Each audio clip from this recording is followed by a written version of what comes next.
Hey everyone, and welcome to a special episode of What's Wrong with Wrestling. I am today's host, Eric Slamilton Hamilton, and today we're going to be doing a little bit of a different format. I have a special guest here with me that I'm going to be interviewing. I have Nick from the band Bayside. How are you, Nick? Hey, great. Nice rainy day here in California, so I'm glad I get to chat wrestling, especially right now after this past weekend. Oh, absolutely. Yeah, it's we're in Houston, so it was like 80 something yesterday and it's like Yeah. 70 something today. Yeah. So our weather's kind of like Powerball numbers. So let's see. So you, on top of playing bass for Bayside, you Mhm. also have a podcast yourself Mhm. that you do with William Ryan Key. Mhm. Yeah. Thank the Maker. Yep. And Adam from Story of the Year. So we're all band guys. It's a Star Wars podcast, if you can't tell by that title. But we've done that since it was kind of weird timing. We started it like 2 months before COVID. So it kind of Mhm. gave us something to do during COVID, which was cool, and definitely helps keep us all sane. And there was a lot of Star Wars coming out then. There's not so much coming out now, so it's a little like we do a weekly show, and it's kind of like some weeks we're like, what do we talk about? Because we're not really like a Yeah. news podcast either. Like we will if there's a trailer or something, but we don't really report on like rumors and stuff like that. So Yeah. we're kind of just trying to figure out now like what actually to talk about on like weeks where there's just kind of nothing to talk about. So Yeah. it's cool. Yeah. Yeah. No, that's awesome. We've been doing ours for like about 10 years. Nice. And it's always fun. Yeah. It's like it's weird that, like thinking like, oh, people want to listen to me complain about wrestling. That's awesome. That's, I mean, in the back of my head, because I've been podcasting for 5 years now, and oddly enough, being a musician, I listen to mostly podcasts at this point. Like I listen to a lot of music, but with the amount of podcasts I listen to, it definitely has more minutes lapsed over the course of a year than music at this point, which is weird. Yeah. But and kind of thinking about how there's not a lot of Star Wars out now. I'm like, I wouldn't have this problem if wrestling was if what I covered. It's 52 weeks a year, 2 times a week, maybe sometimes 3 times a week. So I'm like, maybe I should do wrestling podcasts. Yeah, like when we started ours, like it was so bad. We're like, how is this the same show that we used to watch years ago? Yeah. Like, this doesn't make any sense. Yeah. Um, And then the other big thing you got going on, just little tiny thing, your 25th anniversary tour. Yeah. No big deal or anything. Yeah, it's wild. I mean, I've been in the band 20 years, so that's even it's kind of a milestone for me. It was 20 years in August, this past August. So, I've done this most of my life. I've been a musician most of my life since I was about 14. Been in bands since I was 17. Been in Bayside since I was 24. It kind of just it kind of just came up where we were, we've celebrated 15 years and we turned 20 during COVID, which we didn't get to do a tour. So we did our 21st anniversary.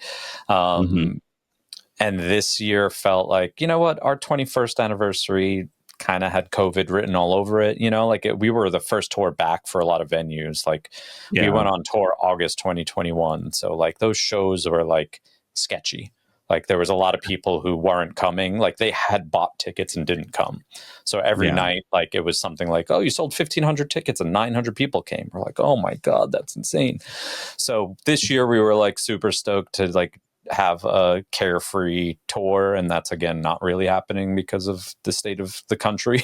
We're starting to see some effects of things. I'm like, God, I can't believe this is happening again. But we wanted to do something different with the tour because we're in that age group of our band where a lot of our peers are doing anniversary tours and album tours and all this stuff, and like, yes, we've been around a long time, but we weren't more popular 20 years ago or 25 years ago. And a lot of our like peers were. So they're kind of celebrating something that they had success or a big album then, where we don't have that. Like our band has continually grown every year and at a pace where we're the biggest we've ever been now. And last year we were the biggest we'd ever been then. So we were kind of like, we can't just really do an anniversary tour because every year is the best year. And we can't really just say, oh, we're going to go play our second record, because our second record has Devotion and Desire on it, which is like our most popular song. But it's not necessarily like the most it's one of our most popular records, but we played a lot of those songs and we weren't huge back then. So we were just like, let's do something bigger and something that no bands really do. And we were like, let's just play 2 nights everywhere and divide our divide each show into 2 errors. Basically, we're calling it the Errors Tour to like poke fun at Taylor Swift, but 2 different errors. Like the first 4 records is we're going to play songs from the first 4 records the first night and songs from the second 5 records the next night. So it gives us more time to play rare songs or songs we've never played, which, you know, it's kind of a little bit more for the hardcore Bayside fan, but like, I think we have a lot of hardcore Bayside fans. That's why we've been a band for 25 years. I don't know that we have like I know that they're out there, but I don't think we have casual Bayside fans. You know, like the casual Bayside fan comes to a show when we stack the bill with like, we're playing with Senses Fail and Armor for Sleep and Hawthorne Heights. Like that's when we get the casual fans. But for the most part, a Bayside show is 95% Bayside fans. So this year is for them. And, you know, I think it's going to be great. It's a lot of work for us. We're learning, you know, when I say learning, like there's songs we haven't played either ever or in decades, you know, and we're like, have to learn almost 50 songs this year, which normally we learn maybe half of that. So it's cool. It's good to challenge ourselves. It's good to do something different than like what our peers are doing. And I know our fans are going to like it. So I'm stoked. Yeah, absolutely. I'm very excited about the Austin show. Yeah. I'm going to be attending that one. Awesome. Thanks for traveling. It's only like a couple hours, so it's not too bad. It's not bad. Yeah. So what do you say we talk some wrestling? Yeah, please. I love it. Awesome. So I guess the first thing is, how did you get into pro wrestling? My story's kind of normal. I'm 44 years old, so I grew up in, you know, the Andre the Giant, Hogan, Macho Man era. So I always loved it. It was definitely one of my first loves, along with Star Wars. And I watched religiously everything through the Attitude Era. And then really towards the end of that era, I would say I really, really, really checked out for, I'm not kidding, like 18 years. Like I missed a lot of, I mean, I missed all of Ruthless Aggression. Like I knew what was going on, but I think I kind of just felt like it wasn't for me necessarily. So I knew a lot of the wrestlers. You know, there are a couple of events that I watched here and there with friends, but whenever I would check back in, I never felt like it was I wasn't very interested. And that's partially the product, but mostly me, you know, like I just felt like I was putting my energy elsewhere. And then a great thing happened. Like I moved to California about 8 years ago, and slowly but surely I had a group of friends out here who never stopped watching wrestling. And whenever they would talk about things, I'd be like, oh man, that sounds fun. You know, like, oh, that's cool. Like, oh, maybe I'll start watching again. And at August 2021, so right before that tour I was just talking about, that 21st anniversary tour, me and my friends went to SummerSlam at Allegiant Stadium in Vegas. And at that point I had started watching again, and I was like, this is cool. And it still seemed very like Vincey, you know? And I was like, like this is so close to being good, but I could just tell Vince is doing his thing here and there. And then over the next year, it just, you know, all the scandals and Vince leaving, coming and going, whatever, Triple H taking over. By the next SummerSlam, Triple H was starting to like have his handprint all over everything. And it's just been great. Like I truly love it. I'm so happy that like I got back into it about 5 years ago. And I think it's like at a new height right now where you have, it's the only thing that's multiple times a week, every week. It's a good distraction, but I also think it's like healthier as an entertainment option than a lot of things right now. You know, like the fact that it's, I mean, it's this hybrid of obviously sports and scripted television, but it's out of the things that I truly enjoy, like hockey and Star Wars, like WWE specifically is like running on all cylinders right now. Like my hockey team kind of stinks. Star Wars is like up and down. So I'm like, wrestling's kind of crushing right now as far as my interests go. So it's been cool to see. Like I don't even regret taking like an 18-year break, honestly. I feel like I caught up. I'm like, I know what happened all those years. I know who to care about. You know, the cream rises to the crop, Macho Man style. But like, I know the important things that happened during ruthless aggression and after that to get to the point where I'm like, okay, like I feel like I could hold my own if I have to talk about any of those eras or anything like that. And it felt good to come in like right at the end of like Thunderdome, COVID style, and it's just been getting better and better, which is awesome. Yeah, I was actually at that SummerSlam show. Nice. Yeah. That was actually my first SummerSlam to attend, and we were so excited. Like we got to our seats, and one of the guys I do the show with, Andrew, he's like, "Oh, I'm gonna go grab us some food and a couple drinks," and he's gone like over an hour. I'm like, what is happening? And I don't know if you remember, all the credit card terminals went down. And they were like, well, we're cashless too. So yeah, exactly. He said that they were giving out one slice of pizza and one soda with no ice. Like you couldn't even get anything like if you're getting food for a group. So and it was also weird, like they were taking the like wearing a mask thing seriously, because they had people being like, they had workers there who were yelling at you if you didn't have your mask on, unless you were eating or drinking. Like if that was the only time they allowed people, like if you were actively eating or drinking, they were like, you have to put your mask on and you get one warning. That's it. So I was like, this is good. They're taking it seriously. But yeah, I think that was my first major event that I went to. I'd been to Raw and house shows a bunch. But then I was 2021. Then 2 years later, we went to WrestleMania when I was here.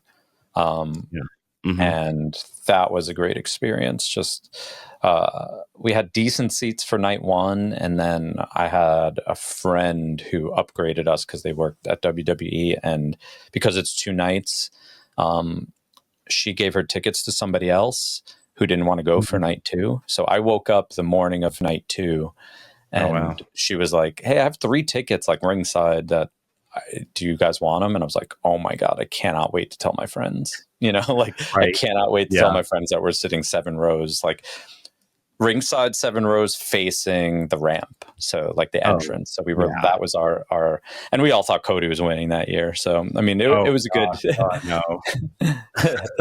good, it was a great experience. I was more happy for them because, like I said, they never took a break off of wrestling. So I was really happy that I was like, "Hey guys, we're getting upgraded today." So that was a cool experience. Yeah, I flew out to LA for that one. Nice. And I was like straight at the ring was straight ahead, like in the first bowl, like in the hundreds. And that was great. You never have to worry about someone standing up. Yeah. But like I've been to a few manias, and you know, you always feel like you leave in such a good mood. And I just remember leaving that show like, what just happened? Like this isn't how it works, you know? And it all wound up being worth it though, right? Because last year was even better. Absolutely. Yeah, and bringing in everyone and you know, stuff like that.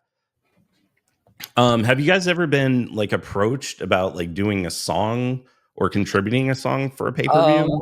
We haven't. Our actual only as a band WWE affiliation was 2007 Warped Tour. SummerSlam was being billed as like Jackass, the cast of Jackass was going to be involved. I don't think they actually wound up being involved, but WWE through our record label, gave us money to basically wrap our bus in like a SummerSlam art. Gotcha. And our name was like this big on the door, but everything else was like, so that entire summer when we weren't at Warped Tour, like if we were at a truck stop or a day off somewhere, someone was like, you got Jackass on there? You got wrestlers on there? And it's just like, no, we're a band you've never heard of. So that's the closest that we've ever gotten to like kind of working with. And the only other thing that happened that summer was CM Punk. I can't remember it probably was Chicago, but I don't really remember. He came to at least one show and he was interviewing people for Fuse, I think. So I did like a quick interview, which I cannot find anywhere with CM Punk, just like at a merch tent. And I don't really remember being like, I didn't really think it was a good interview. I think he was very like, yeah, what do you do? Oh, okay, cool. Yeah. Like that sort of thing. It wasn't like an in-depth thing. It was very like, very quick and whatever. And I was like, oh, I thought that was going to feel like a bigger deal, but I would love to find that somewhere. Cause at this point with how much I love wrestling and my, like, I kind of feel like back then I thought it was cool that there was like a straight edge wrestling superstar. And then kind of when I came back into wrestling, I feel like I had heard so much good and bad on both sides of CM Punk. And I was like, didn't really necessarily have my mind made up about like who I thought he was. Like I didn't hate him or like him. I was just like, there's so much info on both sides of like why I should like him and why I shouldn't. And I was like, I don't know what's true or what's not true, like whatever. So I don't know. At this point with a solid year back in WWE, like I think he's great. I see the appeal. Which I didn't at first. I think, I've had this conversation with other friends before, especially like when he first came back. I'm like, he doesn't get like that big of a pop from me because he kind of just looks like a friend I would have, like, I think I like my superstars to look like characters and that just looks like a dude like me. But now I'm into it, now he's done well to where I could understand what people have liked for so long. He's done well enough to where I'm like, oh yeah, no, this guy's special. He's good. Absolutely. He definitely wins a lot of awards on this show. Like we do our weekly awards with the shows and he's usually taking them home. Like, especially this Monday. I mean, the way he pulled up and they followed him out to the ring and he just didn't even get in the ring. He just stood on the table the whole time, The way he thinks outside of the box and the way he uses the whole like set, I guess I would say is there's something special about it. Yeah. I mean, to me, it's a comfort level. I think that he's not nervous. I think that he feels in his element. Like I think even more so than like, I get a vibe from The Rock when he's around right now that he's kind of winging it. And I don't know, I could kind of tell sometimes that he goes out like that NXT when he came out at the Shrine in LA. I'm like, what are you doing, dude? Like you're truly winging it right now. Like you're not saying anything, which takes a certain amount of balls to be like, I have no plan. But sometimes I feel like Punk goes out there, but you could tell he has a plan and he's comfortable, like ring standing on the table. He doesn't like mix up his words. Like you could just tell that he puts thought into everything, but then his execution is really, really where he thrives, I think. And it's a comfort level. It's being comfortable on a live mic in front of 15,000 people is a special thing. Oh, definitely. I guess that's we can segue that into leading into WrestleMania because at this current moment, we don't really know where CM Punk fits in. Yeah. There's rumors like it's going to be a triple threat with Seth and Rollins and Roman. Yeah. But like they haven't said if it's for anything. Yeah, I don't know what it would be for, Yeah, and now there's like rumors like, oh, it's going to be like WrestleMania 30 where Daniel Bryan had to beat Triple H to get into the main event. like maybe he'll have to fight The Rock and beat The Rock. Mm-hmm. Maybe like one of those. Yeah. But like he has to do something huge. He's Mm-hmm. just like, they talk about Cody carrying the company for the past year. And I mean, without a title, CM Punk's done a pretty good job himself, Yeah, definitely. It's strange how I don't think it hurts necessarily that, I mean, all of the titles are devalued because they are always superseded by the best story at this point, Mm-hmm. Like even Cody winning, it's like, I don't care that he has the belt. It's more about the story for 2 years and the bloodline and all this stuff. It's like the writing Yes. and the long term and finally thoughtful storytelling, Yeah. it makes the titles seem secondary. I'm glad they're there, Mhm. but it's less about like I'm the champion. It's always more about what's written and what the stakes are. Right. So that's more what I'm interested to see. Like a triple threat has star power if it's Roman, Punk, and Seth, but I'm Mm-hmm. more interested to see what the stakes are necessarily. Like Yeah. it's Yeah, for sure. I don't need the title to be involved in that. And also like what you just said, like I just don't see The Rock wrestling right now. So Yeah. I'd be surprised if he does. So I don't know how that necessarily works. And I also think that like oddly enough, like Jay and Gunther seem so not a part of this story right now that I'm like, Right. that one actually does just seem like it's about the title. It's about putting the Yeah. title on an underdog. So, Right. uh, And so and I get that. Like there's always the story's always in the chase of the title. mhm. Like once you Yeah, get it, it's hard to keep the same level of yeah, interest. totally. And Yeah. like I feel like I would have been more excited for Jey Uso Mhm. if we hadn't seen that match the week before he Yeah. Yeah. won the Rumble and lost, Yeah. Kind of Like, strange how that worked out. yeah, and I feel like they've kind of tried to step away with that in some aspects. Like, you think of Punk and McIntyre, like they had a feud without ever touching each other for months, Yeah. and they kept it interesting every single Mhm. time. Yeah. Where like, they're trying to incorporate like, oh, we put Jay to sleep, and oh, he's beating up Tozawa, like why do we care that Jay saves Tozawa, Yeah, yeah, yeah. That one, I don't. Jay and Gunther are like not the best on the mic, so it's interesting how that one's going because that seemed like the first big surprise going into Mania was Jay winning. Everyone loves an underdog. He's Mhm. obviously super over, which is cool. Like it'll be super strange if he doesn't win, at Mania, because that just seems Very like much such a so. good night one, you know, either opening match or final match. Um, but you just wonder where it goes from there because it would, depending on what they have going on with,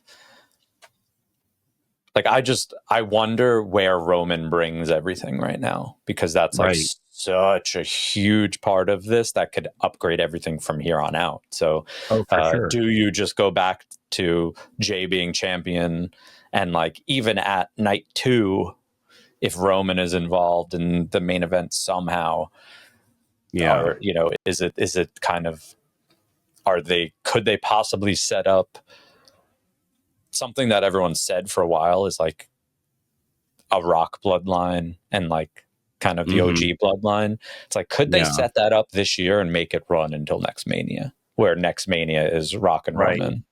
Um, Yeah. so sure, I mean they can do it. It just seems like I have so much. I have more faith now about the writing and storytelling and actual long term planning than I've ever had with Yeah. wrestling, and having a weekly show. I don't stress if like a week goes by and nothing really progresses because Mhm. it's fine. But yeah, that could be great. I know the Rock's in good shape, but like if he's going to be 52, 53 next year, like I'm Right. like I don't Yeah. necessarily need to see him wrestle, but Yeah. we'll see. And then like you think about like what is the favor that Paul Heyman owes Punk. Mm-hmm. You know, like Yeah. that has to come into play for it. You know, just like they got to Yeah. pay that off, and you know, you never like what can Paul Heyman do like Mm-hmm. about the WrestleMania main event really, Yeah.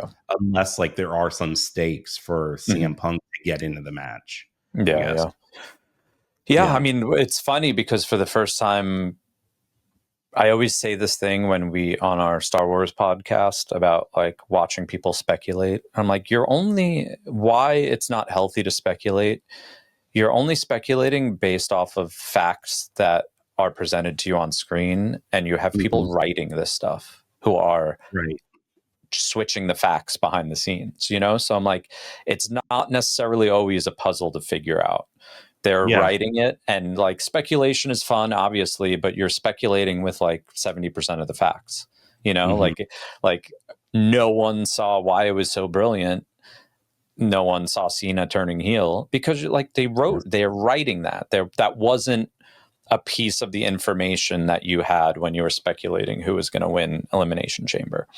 Yeah. You literally just thought like if Cena won, it was just going to be Cody and Cena, and the big story would be Cena going for the record of title, whatever it is, Yeah. 17 titles, and like that sounds like a good enough like story, except their stories are so much more than titles at this point, like Mhm. it really is like it's almost like that thought process is it's very like 10 years ago where like the story is, can this person win a title? Now they're going for, and who knows how they could do it, but they're doing it 3 years in a row now where the story is kind of like a Hollywood story, which Yeah. is impressive. I don't know how long they could keep it going unless, like I said, like they have a solid year where it just winds up being Rock and Roman next year, but they're Yeah. going for larger than life stories, like larger than wrestling stories, I should say.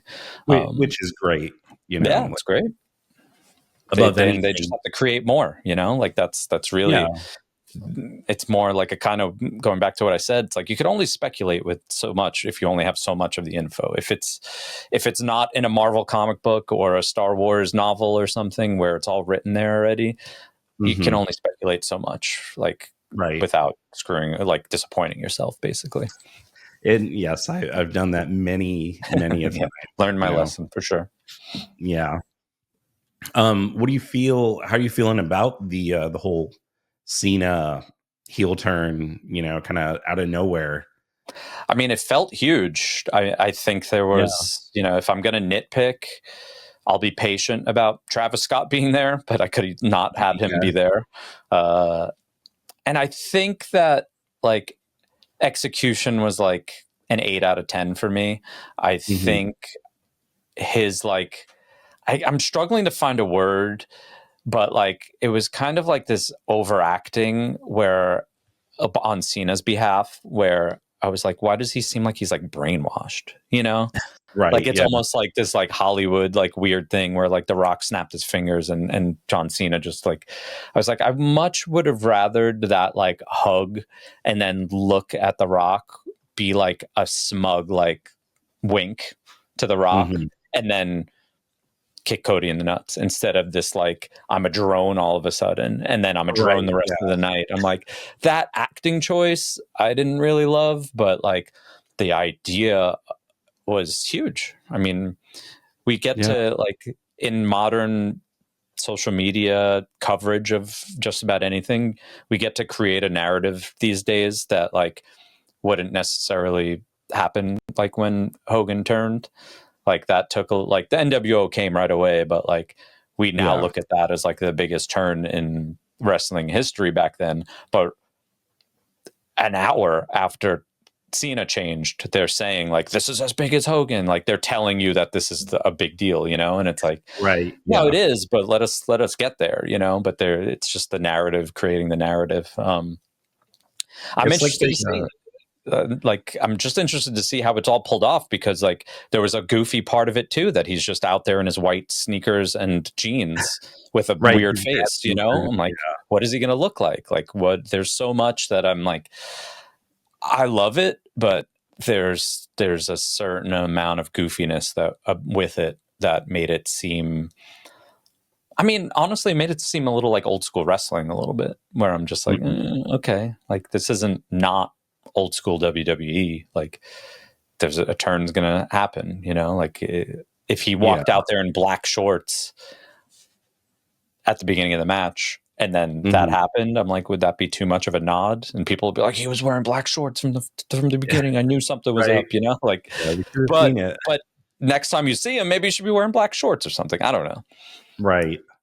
I mean, he talked a while back ago when him and The Rock fought, I think for 28 or 29, that they were going to turn him heel. Like he had new gear, he had new music, he had the whole package. And at the last minute, they're like, never mind. Yeah.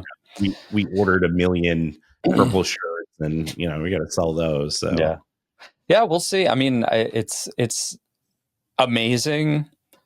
I just wonder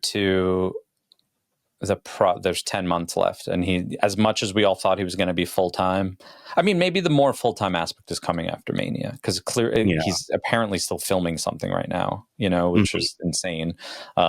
So it might, unless it's done perfectly, it might feel like Whiplash to be like the biggest heel turn ever, and then by the end of the year he's just John Cena retiring, you know, like back to being John Cena and he's retiring. If it's not done right, it might feel a little bit like Whiplash, but yeah, I don't know. Every thought I had about Cena this year was, like I keep saying, it was all based off of like having 80% of the info. Because I was like, no, he could lose Elimination Chamber again. And then his last shot is Money in the Bank, you know, and he finally gets that one, you know, I was kept thinking in like wrestling terms and wrestling. I'm like, oh, well, they wrote a story bigger than that. So we'll see where it goes. Yeah, no, it's good. You know, I did feel like they kind of winter soldiered him like a little, you know, Rock did this and all of a sudden he's, you know, but yeah, I definitely didn't see it coming. But I think it does add a better element to their story, you know, where instead of just high fives and handshakes and they'll probably tag team the week before Mania, you know, like now you have like, you're actually invested. Yeah. It's like, oh, Cena's not playing around, here, you know, and I think he's supposed to do the next 3 Raws. Like they're all in Europe. And I think he's supposed to be at all 3. So, you know, we might get a little explanation. I mean, there's we might so not, much, you know? From the music to his entrance to how he looks. There's so much that has to be executed pretty well. You know, like they get to, like, I knew Monday was going to be weird because they were going to show what happened, but there was going to be not any fallout from that on Monday. I think Cody's speaking at SmackDown Friday, but that's it. But yeah, then the following Raw, is that when they're overseas? I believe so. Yeah. So, I mean, it makes sense. I mean, it's all happening in like 5 weeks, Mania. So it's gotta be, and I guess Cena was filming overseas too, so it makes maybe that scheduling really was all planned out, where he's filming over there and he could just fly to wherever they are in Europe to do Raw and then go back to filming. So that makes sense. Yeah. How are you feeling about the EO win and kind of disrupting that? Yeah. Right. Because speculating with 80% of the I should have said this earlier, my like reintroduction to wrestling in 2020, 2021 was, I have a friend who does in-ring announcing for Major League Wrestling back home in on the East Coast. And we were talking and I was like, yeah, I'm starting to get back into wrestling. You know, I obviously missed a lot, blah, blah, blah. He's like, well, if you have Peacock, you have the WWE network. And I was like, oh, no shit. Okay. So I was like, I don't really know where to start, but I'm just going to start watching all the Royal Rumbles. I know that that's like a fun thing. So I watched literally from the first one through. And then when they did the first women's one, I was like, oh, this is dope. And then I think the second women's one, Bianca was in, and I was like, who is this badass? Like, I love this. Is amazing. You know, I'm like, this is a great character, great wrestler. And Bianca was like my first like star back that I was like, this is my person. Like, I love this wrestler. So I've always been a huge Bianca fan. And going into this road to WrestleMania and then seeing who was in Elimination Chamber, I was like, Bianca's the only the only person on level of Rhea to have a big women's title match. So I was like, Bianca's winning. Like, I know Bianca's winning. I just am not confident in the fact that if they try to go face versus face, like Rhea versus Bianca, Rhea's going to swallow her whole. Like, Rhea is just, everyone loves her, and a lot of people like Bianca, but it's not even close to being equal. So I'm like, I wonder if this Jade thing, Bianca's behind it, and they could have Bianca win but be a heel going in, and the Jade thing kind of happened. Yeah. And now Io won, so now I'm just confused. Like, Bianca was during her NXT run, she was heel the whole time, and she was great.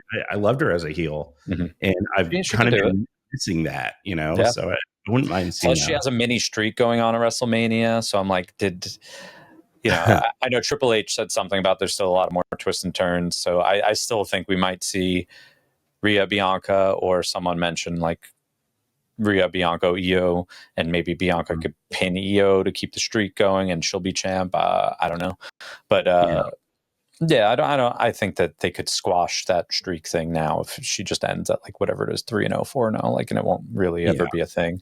But I think there's some world out there where they didn't want to put Bianca over Rhea. And Io deserves it for sure. But going back to what we were talking about earlier, this is becoming a title match and not like a huge story, you know, like, so I'm wondering how they can upgrade all of that. And there is that lingering Jade thing, so we'll see.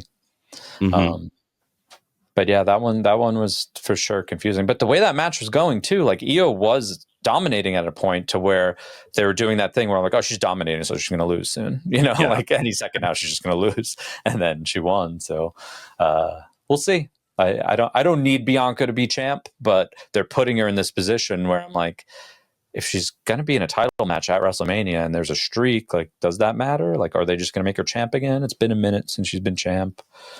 There's certain things they could do, especially with like the next year coming up. I mean, you have Tiffany, you have Charlotte, you have the NXT women's division is amazing.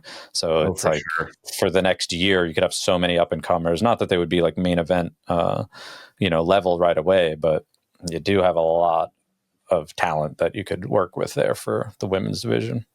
Yeah. And, I feel like with them adding those mid-card titles, US Intercontinental, like, it's like getting a test run. Like, how does this person do when they have a belt? Can they elevate? Can they make it interesting? Yeah, I kind of feel like they're trying to make Lyra happen a little bit more than, I was just surprised she won over Dakota, because Dakota seems like a Triple H person. So I was like, oh, he's going to have one of his own be the first Intercontinental. Because I like Lyra. I just feel like they've been trying to make it happen for like a year, and it's been very lukewarm. So definitely. But she even kind of like disappeared. She kind of disappeared before the whole tournament. Like, we hadn't seen her in forever, and it was like, oh, okay, she's back. Maybe she'll, win a round or two, and then, won the whole thing. Yeah.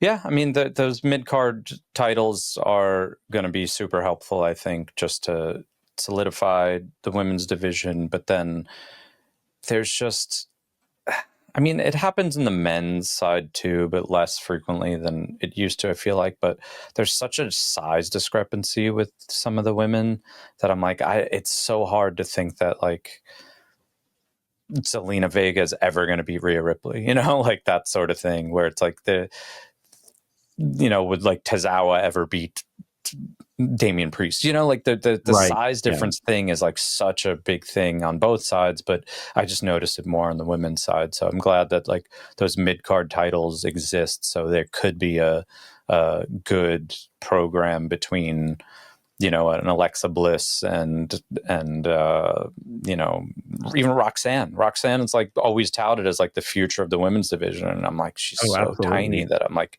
it's I'll believe it, you know, like I'll believe it as long as they do it right, but it's just there has to be some sort of believability with the not only the size but like just the in-ring performance, you know. So so we'll see. I think those mid-card women's titles are will wind up being pretty helpful.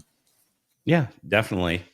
Any thoughts on Charlotte and Tiffany? Like, this just seems, like you said earlier, it's a title match, you know. There's nothing to it, you know.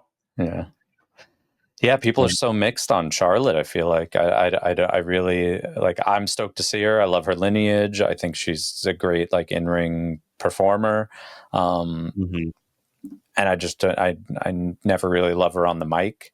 So, and I think Tiffy's good on the mic, great in the ring. So, yeah, right now I don't really feel much to the story, but we'll see. I don't know what they could do. I mean, I like the thing is like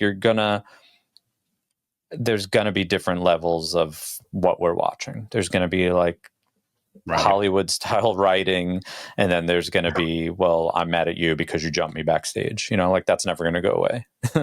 You know, like there's going to be we're fighting in the crowd now. We have a program where we're winds up in Hell in a Cell or an unsanctioned match or whatever, and I don't know where they're going to head with that. And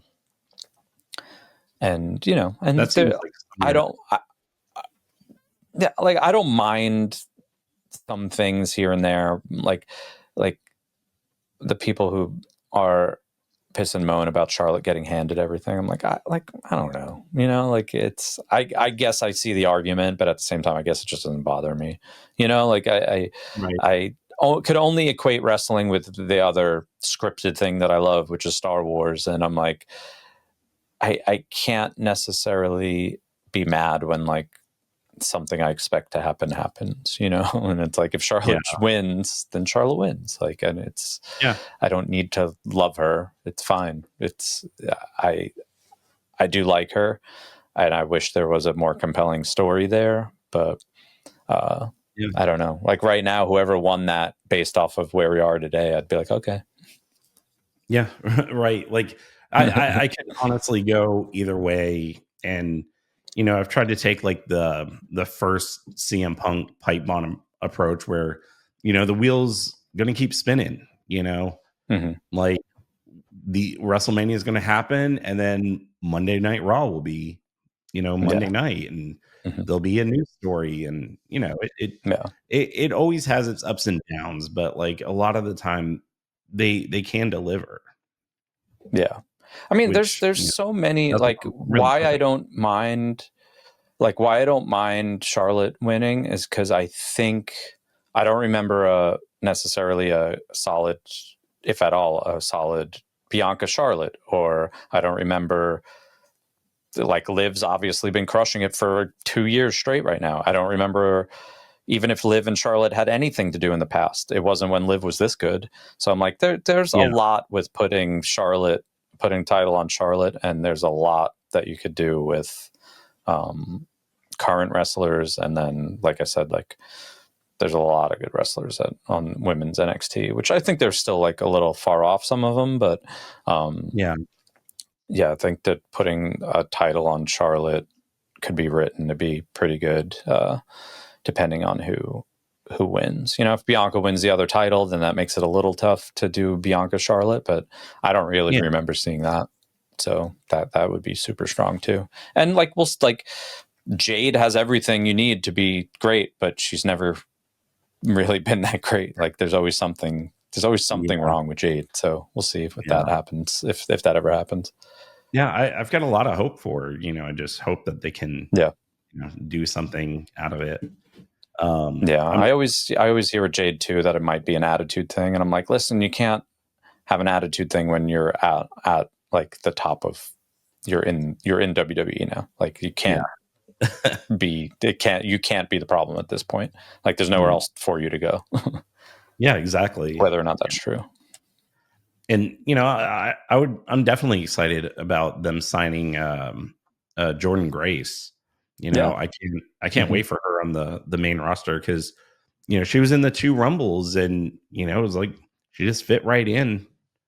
He kind of teased a couple different little things, and when they do bring her up, then we'll start remembering like, oh yeah, this is a possibility now. Yeah, it's smart with her and Ricky Saints now. It's like they should just stay in NXT until like post Mania and then bring them up. Like all these stories are written and like these are good new pieces that they have, but like if after Mania or whenever like the draft is or whatever, it's like you slowly bring those wrestlers up and start to kind of just make the main roster even stronger. But it's definitely a good, with how much NXT has bounced back in the last like year and a half from where it was. Like it's definitely I don't think people, besides it being like the smallest show, like literally the smallest show, like it's not definitely. It's not like, I don't think people are like embarrassed to go there anymore. Like it's, they did a great job with having main roster people go there. Yeah. It's just the talent is great. It's just, there's probably a couple hundred people in that studio, if I had to guess. So it's obviously just the smallest show, but like being on the show isn't like necessarily like a bad thing. No. And I feel like you get more out of the audience because you hear every cheer, you hear every boo. If someone yells something, you're going to hear it. So you're definitely have a lot more audience interaction, which isn't a bad thing, I think. Yeah, it comes off. A lot of the stuff they try to do that's main rostery, if it's like backstage or parking lot, like some of that is coming off as like low rent, but like it kind of is okay. It's totally fine. It's just, it is what it is, like it is in theory. NXT is a minor league kind of, like thing. So like it is, you want to, like even the in-ring stuff, as good as much better as it's gotten, some of it is still like, there's still some training wheels on there, but that's fun to watch. Like, I think that's super fun to watch. Yeah. I mean, I think one of like my biggest peeves with any of the shows right now is the way that they start it. Like, oh, Damian Priest came to work today. Like, well, yeah, no kidding. Like we know they're going to show up. I'd rather have like a video package and music, and you want to get amped up before the show. You don't want to see them pulling their luggage. Yeah. Yeah, it is, because it's just a lot of the same too, like if it is that every week, which it does seem like that. I guess the one positive thing I could say is like, okay, so they're doing something consistently now, like they are keeping it, the first few minutes, like it is like redundant to me, like you're saying, kind of like, but I think that there is some thing, like they needed to maybe do a couple of things consistently, right, just to have a base of like how the show runs so that they could build off of that. So I don't mind it, but at the same time, I'm just like, if I'm catching up on Raw or SmackDown, like I have the ability to fast forward, I'm fast forwarding through that. 100%. Yeah. All right. Well, that kind of tears apart WrestleMania, what we know for it right now. So, I think that's a good place to wrap it up. But yeah, cool. Super huge thanks for coming on and taking the time and doing this. Thanks. I don't think I've really had a wrestling specific pod yet, so I'm excited to do it. Yeah, absolutely. And anything you want to plug before we let you go? Yeah, I mean, we talked about the tour coming up. We start in Buffalo in about 3 weeks, and it goes all year. We have 3 legs of the tour. So the first leg is like Midwest kind of, and then we do West Coast in June and East Coast in September. So if you know who we are and you don't have a ticket yet, it's going to be great. And if you don't know who we are, give us a listen. For sure.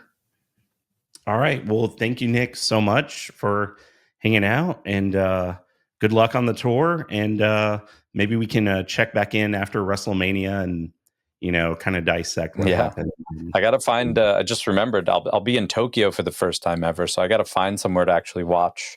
I'm hoping I could find a bar or something to Oh actually yeah, watch Mania in, because it'll be on in the morning there, like right. 10, like 9 or 10 a.m. or something. So it would be cool if I could somehow find somewhere to watch it, because I think that would be a pretty special experience. Oh, definitely. Like that's one of the things I miss, like going to like Buffalo Wild Wings or whatever, and they'd have it on the huge screen, Yeah, and just like if you yeah, yeah, couldn't be there, it was a cool place to be. So, yeah, yeah, totally. all right. Well, have a good one, and we'll talk to you later. All right, thank you.